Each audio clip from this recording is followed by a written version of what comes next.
ধানের শীষের বাইরে কেউ দাঁড়িপাল্লাতে ভোট দেওয়ার কথা বলে সেখান থেকে সুস্থ হয়ে বাড়িতে ফিরে আসবেন বিএনপি নেতা কর্মীদের কাছ থেকে, আমার তো সেটা মনে হয় না।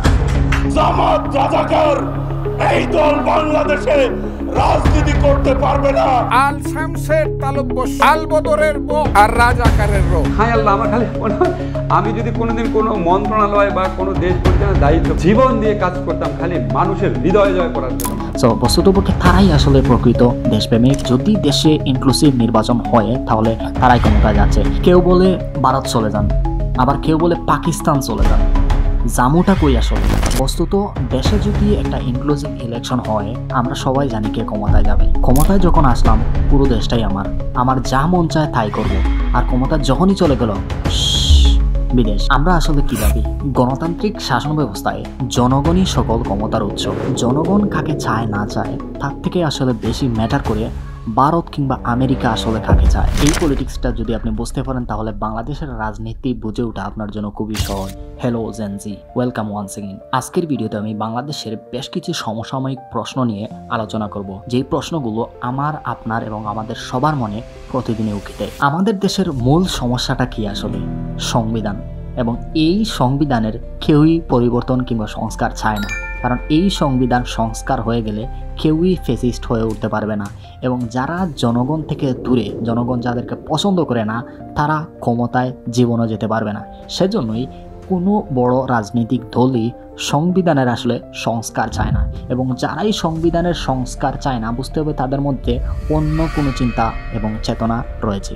বিএনপি তড়িঘড়ি করে নির্বাচন চায়, কারণ তারা জানে নির্বাচন যত পেছাবে তাদের কলস ততই সামনে আসবে এবং তারা জনগণ থেকে জনপ্রিয়তা হারাতে হারাতে একদম তলানিতে গিয়ে ঠেকবে। এবং সেটাই হচ্ছে।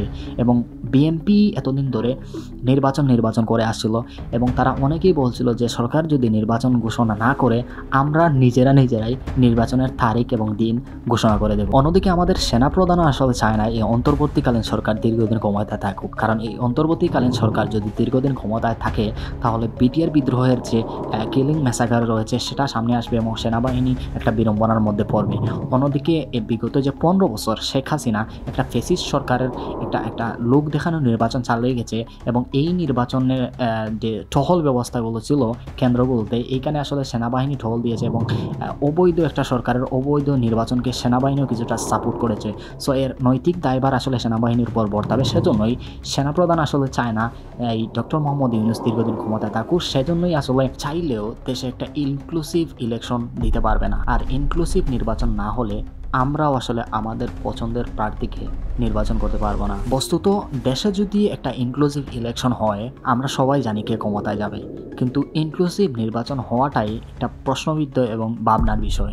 দেশটা আসলে কোন দিকে যাচ্ছে সেটা বোঝা আসলেও মুশকিল, কারণ বর্তমান অন্তর্বর্তীকালীন সরকারের ডক্টর মোহাম্মদ ইউনূস ছাড়া কারো আসলে ওই রকম ভ্যালিউ নেই। আপনি আসিফ মাহমুদ বলেন কিংবা আসিফ নজরুল বলেন, তারা আসলে জুলাই রেভলিউশনকে ধারণ করে এবং সম্মুখ সমরে থেকে এই ফেসিস্টের বিরুদ্ধে লড়াই করেছে।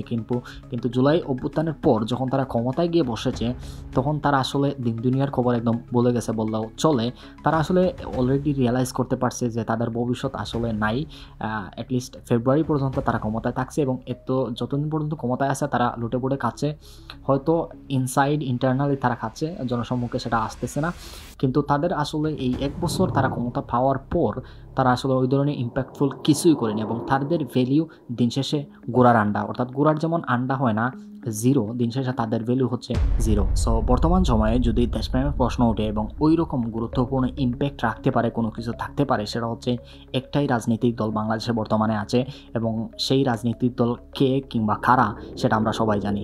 সো বস্তুতপক্ষে তারাই আসলে প্রকৃত দেশপ্রেমিক। এবং দেশে যদি একটা ইনক্লুসিভ ইলেকশন হয়, যদিও সেটা অনেকটাই প্রশ্নের সম্মুখীন এবং হবে কি না অনেকটাই দ্বিধাদ্বন্দ্বের মধ্যে আছি, তবে যদি দেশে ইনক্লুসিভ নির্বাচন হয় তাহলে তারাই ক্ষমতায় যাচ্ছে এবং তখনই আসলে দেশের কোনো পরিবর্তন সম্ভব। আদারওয়াইজ আমরা আসলে জীবনেও শুধরাবো না এবং আমাদের পরিবর্তন অসম্ভব এবং সামনেই আমাদের জন্য বিরাট একটা আসনি সংকেত অপেক্ষা করতেছে। হয়তো দেশটা আবার সেনাবাহিনীর হাতে চলে যাবে।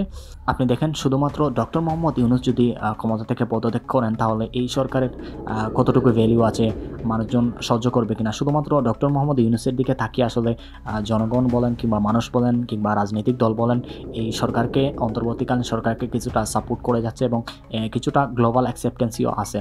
আদারওয়াইজ এই অন্তর্বর্তীকালীন সরকারের আসলে কোনো ইম্প্যাক্টফুল কোনো রোল নেই এবং ডক্টর মোহাম্মদ ইউনূস আসলে ভীষণ একা। উনি চাইলেও কিছু করতে পারতেছেন না। আসলে কোনো একটা সালিশে বসেন কিংবা কোনো কিছু করতে বসলে কিছু মানুষের সাপোর্ট তো অবশ্যই লাগে। কোনো ধরনের সাপোর্ট কিংবা কোনো ধরনের ব্যাকআপ ছাড়া আসলে একা একা কোনো কিছুই করা যায় না, সম্ভব না। সো ডক্টর মোহাম্মদ ইউনূস উনি ওনার অবস্থান থেকে সর্বোচ্চটুকু চেষ্টা করতেছেন।